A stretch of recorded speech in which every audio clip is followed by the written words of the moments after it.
नागपुर में मीडिया से बातचीत के दौरान राजस्व मंत्री चंद्रशेखर बावनकुले ने बताया कि छत्रपति शिवाजी महाराज की जयंती के अवसर पर मुख्यमंत्री देवेंद्र फडणवीस के निर्देश पर 3 महीने में राजस्व अभियान चलाकर जनता को 15 सेवाएं उपलब्ध कराई जाएगी। न्यू नागपुर के लिए भूखंड और प्लॉट उपलब्ध कराए जाएंगे, वो भी उचित मुआवजा और लैंड इक्वेशन के साथ। वहीं जिले के विकास, रोजगार और किसानों के लिए भी योजनाएं लागू होंगी। सुनिए राजस्व मंत्री चंद्रशेखर बावनकुले इनका आगे का बयान। महाराष्ट्रामध्ये राज्यस्तरीय स्पर्धा होण्यापूर्वी आमच्या महसूल विभागाच्या विभागीय स्तरावर या ठिकाणी स्पर्धा होतात।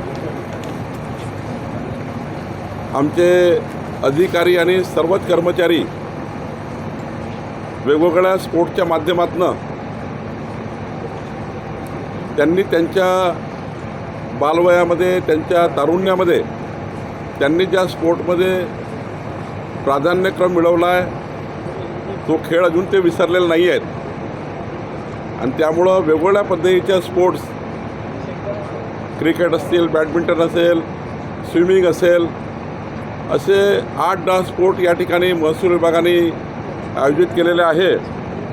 विभागीय क्रीडा स्पर्धा नागपूर आजपासून सुरू होते आहे, पुढचे 3 दिवस चालणार आहे आणि मग नंतर सर्व विभागाच्या स्पोर्ट झाल्यानंतर राज्यस्तरीय स्पोर्ट्स होणार आहे आणि एक मोठा विजय आमच्या महसूल खात्यांच्या कर्मचारी मिळवतात, आमचे अधिकारी मिळवतात आणि खरं तर यातनं काही प्लेयर्स हे वेगवेगळ्या टीममध्ये खेळायला जातात। मी महसूल विभागाने या रोजच्या कामासोबतच रोजच्या ताणतणाव असलेल्या महसूल खात्याच्या अधिकाऱ्यांच्या कामासोबतच स्पोर्टमध्ये सुद्धा त्यांनी प्राधान्य आणि प्रावीण्य मिळवलेलं आहे। मी या कार्यक्रमानिमित्त त्यांना शुभेच्छा देतो। सोबतच छत्रपती शिवाजी महाराज जयंतीच्या कार्यक्रमाच्या उपलक्ष महाराष्ट्र शासनाने माननीय मुख्यमंत्री महोदयाच्या सूचनेनुसार महाराष्ट्रामध्ये या 3 महिन्यामध्ये छत्रपती शिवाजी महाराजस्व अभियान आम्ही घेतो आहे। या अभियानामध्ये 15 सेवा जनतेला मिळतील। 7 मार्च आणि 14 मार्चला, 7 एप्रिल, 10 एप्रिल आणि 18 एप्रिल आणि 8 मे आणि 15 मे या काळामध्ये प्रत्येक तालुक्यामध्ये 6 शिबिरं होणार आहेत।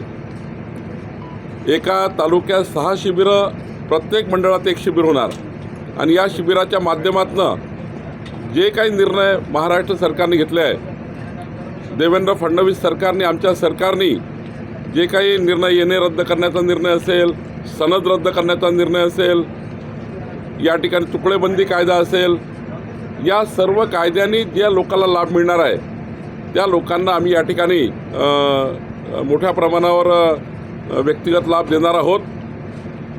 15 सेवा आम्ही या ठिकाणी देणार आहोत आणि सर्वात महत्त्वाचं, गतिमान, पारदर्शी आणि लोकाभिमुख सरकार म्हणून आपलं सरकार काम करणार आहे। न्यू नागपूर अत्यंत महत्त्वाचा प्रोजेक्ट, 3 हेक्टर जमिनीसाठी कन्सेंट मिळाला आहे। आता शेतकऱ्यांना वाट आहे की दर काय डिक्लेअर केला जातो, पुढचे टप्पे कसे होणार आणि कधी होणार? जे काही पॅकेज आम्ही नवीन नागपूरला तयार केलं आहे ते उत्कृष्ट पॅकेज आहे।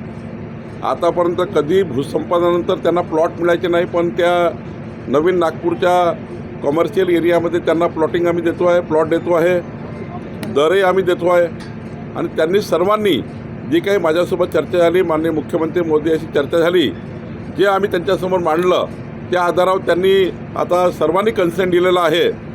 आता आम्ही लवकरच लँड ॲक्विजिशन करू आणि या सर्वांना योग्य मोबदला, त्यांना दिलेला प्लॉट हे सर्व देऊ आणि नव्या नागपूरचा संकल्प आम्ही पूर्ण करू। अवॉर्ड केव्हापर्यंत लवकर होईल। तर मी भूसंपादन मंत्री मीच असल्यामुळं आम्ही लवकर करणार आहे। याला जोडून सर असं आहे, 2047 संदर्भामध्ये हालचाली सुरू झाल्या। IIM मध्ये मागच्या आठवड्यात एक बैठक झाली मोठी। 2047 मध्ये रिंग रोड असेल, इतर ज्या गोष्टी आहेत त्या संदर्भात किती जागा लागणार आहे आणि किती त्यासाठी हालचाल सुरू झाली आहे? नाही, विकसित नागपूर, विकसित महाराष्ट्र, विकसित देश असा जो संकल्प आम्ही तयार केला आहे, आम्ही या ठिकाणी या नागपूर जिल्ह्याचं एक स्टॅटिस्टिक तयार केलं आहे डेव्हलपमेंटचं आणि त्यामध्ये सर्व 48 डिपार्टमेंटच्या माध्यमातून वेगवेगळ्या पद्धतीचे डेव्हलपमेंट, रोजगार निर्मितीपासून तर या जिल्ह्याला शेतकऱ्याच्या शेतात रस्त्यात जोडण्यापर्यंत रिंग रोडपासून तर औद्योगिक कॉरिडॉर निर्माण करण्यापर्यंत, या ठिकाणी MIDCच्या माध्यमापासून तर कोराडी पॉवर प्रोजेक्टपर्यंत, वीज निर्मिती करण्यापासून तर शेतकऱ्याला प्रोडक्टिव्हिटी वाढवण्यापर्यंत या साऱ्याच गोष्टी आता आम्ही विचारात घेतलेल्या आहे. मी हे समजू शकतो की नागपूर हे सर्व क्षेत्रामध्ये अग्रगण्य शहर राहणार आहे. त्याकरता आमच्या प्रशासनाने आणि सरकारने काम चालू केलेलं आहे. नागपूरच्या अवतीभोवती बऱ्याचशा वस्त्या अशा आहेत जिथे सिटी सर्वे झालेला नाही, मात्र लेआउट पाडले जात आहेत, RL दिले जात आहेत. पुढे खरेदी करणाऱ्यांची अडचणी होत आहे, पुनर्विक्रीपासून तर अनेक गोष्टींची अडचणी होत आहे. 15/10/2024च्या आधी 15/10/2024च्या आधी ज्या ज्या लोकांनी जिथे जिथे भूखंड घेतले असतील, जर एखादा लेआउट अनधिकृत असतील, त्यांना अधिकृत करून त्यांच्या खरेदी विक्री करण्याची योजना आम्ही तयार केली. तुकडेबंदी कायदा रद्द केला आहे, त्यातच आम्ही सर्व समाविष्ट केला आहे. पण यानंतर मात्र 15/10/2024 नंतर मात्र कुठले अनधिकृत अभिन्यास चालणार नाही. 15/10/2024 नंतर जो नियमाचं त्या ठिकाणी पालन करणार आहे त्यावर कडक कारवाई, फौजदारी गुन्हे आम्ही दाखल करणार आहे. 15/10/2024च्या आत जे काही बांधकामं झाले, गुंठेवारी कायदा आणि तुकडेबंदी कायदा यामधील जी SOP आम्ही तयार केली त्याचं रेग्युलेशन आम्ही करू. पण नंतर मात्र 15/10/2024 नंतर याला माफी नाही आहे. हे असं त्या ठिकाणी अवाढव्य पद्धतीने चाललेलं बांधकाम हे चालणार नाही. रिजनल प्लॅनमधलं तरतुदी आम्ही पालन करू, UDCPR आणि DP प्लॅनमधलं तरतुदी आम्ही पालन करू. यानंतर मात्र चुकीच्या पद्धतीने केलं तर त्याला काही आम्ही सोडणार नाही. गंगापूर नाशिक जिल्ह्यातल्या 62 एकर जमिनीचे कागदपत्र सरकार जमिनीचे गहाळ आहे जिल्हाधिकारी कार्यालयातून. नाही, मी मग त्याची तपास करणार आहे. मी जेव्हा या अधिवेशन काळात माझी बैठक आहे कलेक्टर वाईज, तेव्हाचा आम्ही तपास करू. भिवंडीमध्ये महाराष्ट्रातील निवडणूक याद्या अद्ययावत करण्यासाठी एप्रिल 2026 पासून निवडणूक आयोगाने जाहीर केलेला आहे. अत्यंत चांगला आहे की SIR झाला पाहिजे. आपली नेहमीची ओरड संपून जाईल. मागच्या 20 वर्षापासून आपण कितीदा कोर्टात जावं लागलं, कुठं जावं लागलं, डबल नाव, तिबार नाव, चौबार नाव, आणि त्यामुळे याचा SIR झाला पाहिजे. आणि SIR झाल्यानंतर मात्र शुद्ध मतदार यादी लोकांना मिळेल आणि त्यातनं मग डुप्लिकेशन थांबेल. एखाद्या वेळी आपण जे डुप्लिकेट वोट टाकलं ते थांबेल आणि शुद्ध यादी लोकांना मिळेल. पहिल्यांदा अर्थसंकल्पामध्ये 35,000 कोटीची तरतूद करावी लागणार आहे. त्या अनुषंगाने सरकारने पावलं सुद्धा उचलायला सुरुवात केली. शेतकऱ्यांची कर्जमाफी, आदर्श लोकशाही करता, आदर्श निवडणुका करता किती तरतूद केली तर सरकार करेल, किती पैसा लागला तर सरकार त्या ठिकाणी टाकेल.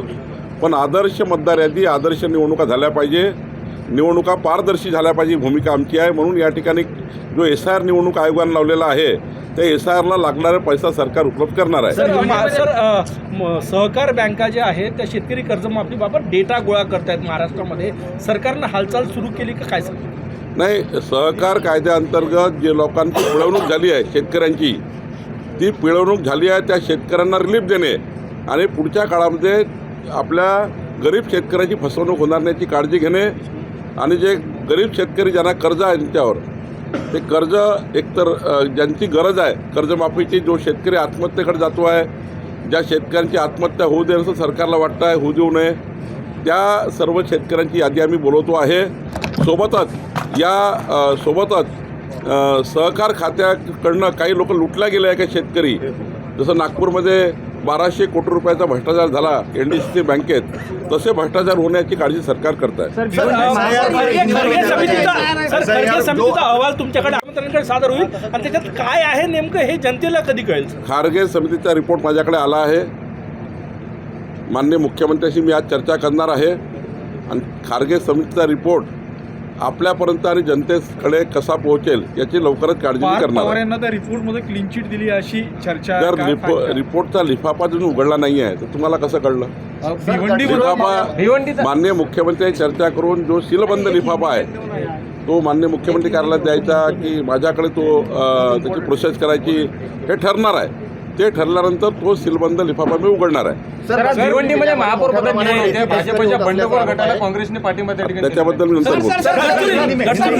हल्ल्यामध्ये मोठ्या प्रमाणात रेती तस्करी होत्या, रेती चोरी होत्या. गेल्या वेळेस जिल्हाधिकाऱ्यांनी दंडही ठोठावला होता, मात्र अजूनही ते सुरूच असल्याचं प्रकरण नाही. गडचिरोलीमध्ये प्रामुख्याने आता ज्या निविदा निघालेल्या आहेत त्यामुळं तिथली चोरी थांबणार आहे. थोडा वेळ लागला कारण गडचिरोलीमध्ये थोडा पाणी होता त्यामुळं निविदा उशिरा झाल्या. पण अजून काही जर आपल्याला माहिती असेल तर नक्की आम्ही आमचे विभागीय आयुक्त या ठिकाणी आहेत. विभागीय आयुक्त लक्ष टाकतील आणि गडचिरोलीची वाळू चोरी बाकी ठिकाणची तर बऱ्यापैकी आम्ही लगाम लावलेला आहे. नागपूरमध्ये लगाम लागला आहे, चंद्रपूरमध्ये आहे, सर्वीकडे टेंडर झालेले आहे. फक्त गडचिरोलीचे टेंडर राहिलेले आहे ते आठवड्यात होतील आणि मग वाळू चोरी बंद होईल. तथापि काही जर वाळू चोरी असेल तर मी स्वतः लक्ष टाकतो. सर